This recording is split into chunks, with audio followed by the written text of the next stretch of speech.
Harihara Veeramallu cinema మరి అంత బాగోలేదండి. నాకు నచ్చలేదు. మరి ఫ్యాన్స్కి నచ్చవచ్చు, మరి నచ్చవచ్చు, కానీ ఎంత జాగ్రత్త పెట్టలేమినా సినిమా మరి బాగోలేదు. అంటే అవన్నీ కొద్దిగా వయసు తగ్గట్టు సినిమా తీసుకుంటే బెటర్. కొన్ని గ్రాఫిక్స్ కూడా కొద్దిగా ఇంకా బాగుంటే బాగుండేది. ఏదో తీసుకెళ్దాం చూశాడు సినిమా, కానీ మరి అది కుదరలేదు.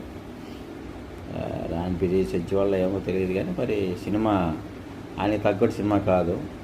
సరే 2-3 రోజులు ఆడుతుంది, మరి ఫ్యాన్స్ చూస్తారు.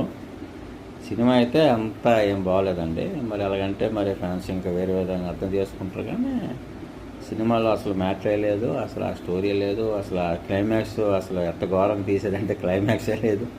ఒక సీన్కు అసలు సంబంధమే లేదు. ఆ సినిమా అలాగ అయిపోతుంటుంది, కానీ ఎందుకు అవుతుంటుంది మనకు తెలియదు. అది ఉంటాము థియేటర్లో అన్నట్టు సినిమా లేదండి. ఓకే.